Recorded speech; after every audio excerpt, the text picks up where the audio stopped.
La famille, bonjour à tous, j'espère que vous allez bien et que vous avez passé une belle journée. Je tenais à m'excuser les gars, hier je n'ai pas pu faire le débriefing directement après le match, c'était pas possible comme vous le savez.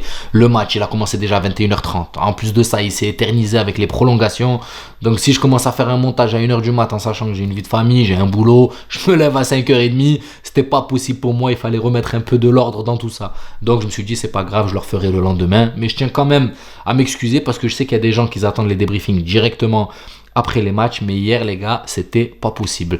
Maintenant que ça c'est dit les gars, on rentre directement dans le vif du sujet. Donc 5-2 pour le Real Madrid face au Celta Vigo en 8e de finale de Copa del Rey, avec un match. Est-ce que c'est une prestation qui va te faire oublier le match du Barça? Non, pas du tout. Pas du tout. Cependant, il y a des choses intéressantes. Déjà la compo où tu vois pas Vinicius, Mbappé, Rodrigo, Bellingham alignés sur le même match. Il y a une rotation parce qu'on a vu du Arda Güler, on va en revenir, vous inquiétez pas, avec les Hendrick et tout. On a vu du Ceballos titulaire, on a vu du Modric titulaire. Voilà, il y a eu une belle rotation. Fran Garcia aussi qui a fait un match très intéressant. Mais moi, je vais commencer directement avec Kylian Mbappé. Alors honnêtement les gars, le genre de match que je veux voir de Kylian Mbappé, c'est comme celui de hier. Par contre, je veux que tout le monde soit au niveau, pas que Kylian. Hier, il a été clairement au niveau. Et pourquoi je vous dis ça? Parce que depuis le début de saison, je l'allume, certes. Pourquoi? Parce que il te met un but. Et après, il s'éteint sur 60-70 minutes. Et ça, les gens sont contents en fait. Ça leur suffit. Genre, Kylian met un but, ça y est, on est content. Et même s'il fait rien pendant 70 minutes, bah, c'est bon, il a mis son but. Non, je suis pas d'accord les gars. Quand tu es quelqu'un de l'aura de Kylian Mbappé, tu dois mettre un but et tu dois continuer à peser dans le jeu, à peser sur les défenses adverses. Et là, en l'occurrence, depuis quelques matchs, ça fait quand même, ça va, ça commence à prendre un peu une stabilité. Mbappé est présent du début jusqu'à la fin. Je préfère un Mbappé comme ça qui sort plus tôt, à la 60e, 70e, mais qui pèse tout le long, qu'un Mbappé qui est à la 90 minutes, qui met un but ou pendant 80 minutes, après tu le vois pas. Vous comprenez ce que je veux vous dire? J'espère que vous avez compris le message que je veux vous passer. Donc là, on retrouve un Mbappé affûté. Là, on retrouve un Mbappé qui est létal devant les cages.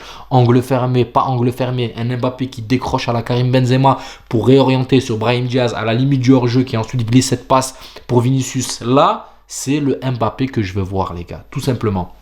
Alors que en début de saison, quand je le descendais parce que ça mettait un but et ça s'éteignait, je me faisais éclater dans les commentaires les gars. Je me faisais allumer, ouais t'as une haine contre Mbappé. Alors que pas du tout. Vous croyez que moi j'aimerais pas le voir à ce niveau? Maintenant c'est sûr qu'on veut que toute l'équipe soit au niveau. Mais en mettant Mbappé, Vinicius, Bellingham, Rodrigo, tu n'auras jamais les 4 en symbiose. Pour moi, ça sera très compliqué. Très très compliqué parce que chacun doit gérer son ego, son collectif, son machin. Et ça, pour moi, c'est très compliqué. Alors que quand on a deux, là, tu as en l'occurrence Vinicius et Mbappé, c'était beaucoup plus gérable. Maintenant, honnêtement, au milieu de terrain, on ne s'attendait pas à voir Tchouaméni. Moi, personnellement, j'étais entre 70-30. 70%, je savais qu'il allait l'aligner parce que connaissant Carlo Ancelotti, on sait qu'il est conservateur. Maintenant, j'étais persuadé qu'il n'allait pas être en défense centrale. Ça, c'était sûr et certain. Tchouaméni, honnêtement, sur les 10-15 premières minutes, j'ai eu peur. J'ai vu quelques pertes de balles et tout, je me suis chié dessus. Mais après, au fur et à mesure de la rencontre, tu vois qu'il commence à retrouver stabilité parce qu'il déjà il a son poste de prédilection et il regagne en confiance. Après, les gars, il avait touché le fond. Il pouvait pas faire pire que ce qu'il a fait contre le Barça, il avait touché le fond. Il pouvait que rebondir. Et là, c'était beaucoup mieux avec cette frappe-là qu'il a envoyé si mes souvenirs sont bons, il a envoyé un gros pétard en début de match. Des très belles récupérations, dont une qui a été très décisive parce que sinon ça finissait au but. Il y avait un joueur du Celta qui était juste derrière, il arrive à couper la passe devant Lunin, donc il a fait une deuxième partie de match plutôt intéressante. Maintenant, le petit Raúl Asensio, alors moi les gars, je change pas mes dires, ce petit a un très fort potentiel, on aime sa fourbe, on aime son agressivité, cependant attention, il faut qu'elle soit maîtrisée. Hier, il a fait 2 erreurs dues à son agressivité non maîtrisée. Là, tu joues contre le Celta, tu es en Super Coupe, on va dire que tu es en Copa del Rey, pardon. Le score a réussi, va camoufler un petit peu ses erreurs. Cependant, c'était des erreurs manifestes, tu vois. Ta fourbe, faut pas qu'elle te pousse trop parce que depuis le début que tu as remplacé Militao, ça passe. On va dire ton agressivité a été maîtrisée, tu n'as pas été en retard jusqu'à hier où tu as été en retard et ça a causé un penalty qui a amené le 2-2. Donc Raúl Asensio, très belle marge de progression, très fort potentiel, mais attention, vaut mieux qu'il apprend sur ce genre de match que ça arrive sur un gros match en Ligue des Champions. Mais c'est bien, ça sert de leçon et on va pas lui tomber dessus sur un loupé les gars, surtout que là le score 5-2, ça va, mais je suis content de son match parce que dans la globalité il a maîtrisé son match, sauf cette petite erreur. Maintenant, Modric, pardon. Je parle un peu des titulaires et après on va parler des remplaçants. Modric a fait un bon match. Je trouve qu'il a été très correct. Maintenant, c'est malheureux de dépendre de la créativité de ton milieu de terrain, pardon, dépend d'un joueur de 39 ans quand même. Parce que si tu enlèves Modric, créativement, c'est compliqué. Brahim, je sais pas, quand il est titulaire, c'est dur. Au début de match, c'était très compliqué. Le mec, il est en super sub, tu peux compter sur lui, il va rentrer, il va être bon.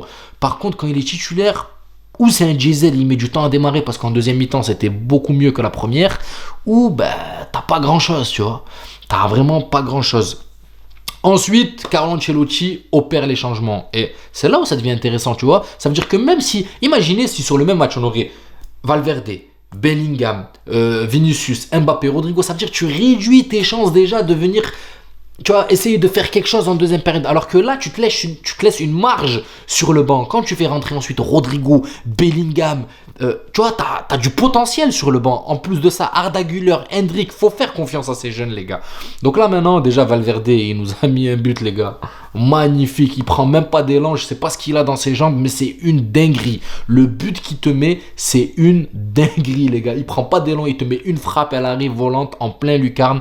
Incroyable. Le ballon ne tourne même pas. Elle arrive, elle flotte, les gars. Elle finit au fond des filets. Le but est magnifique.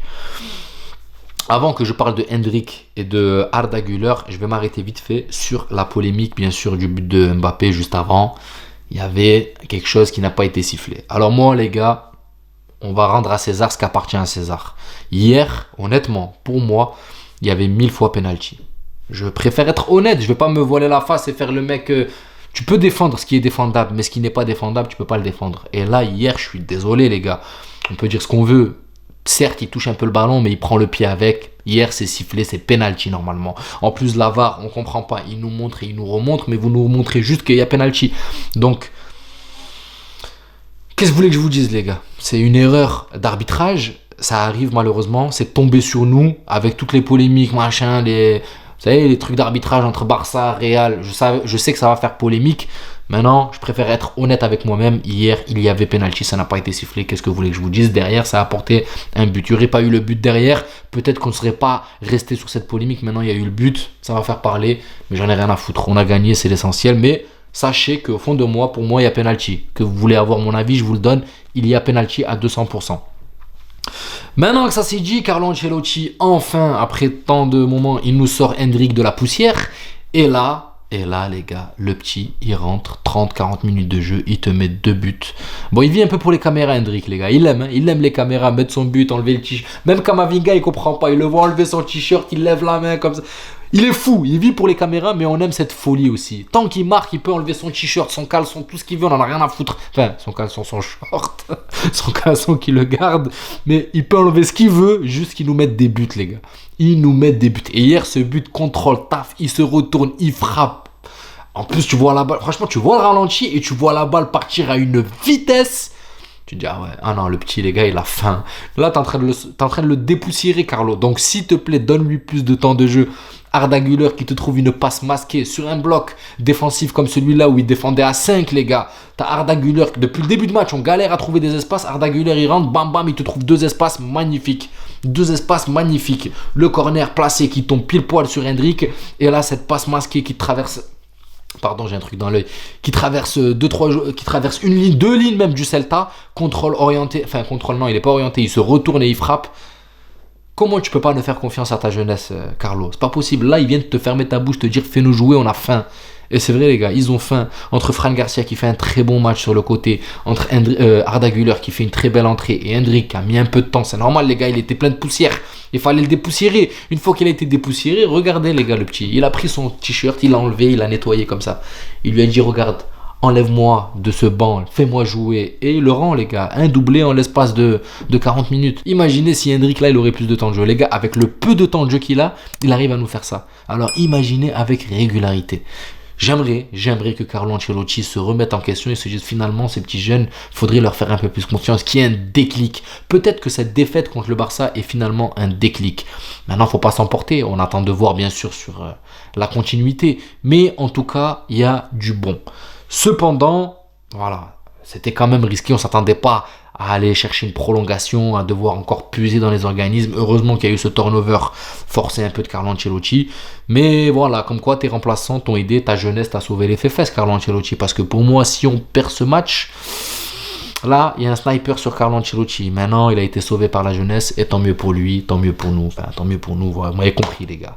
Donc voilà, petit débrief léger. J'espère que la vidéo vous plaira. N'hésitez pas à vous abonner, à liker. Et on se retrouve pour la prochaine vidéo. Ciao la famille.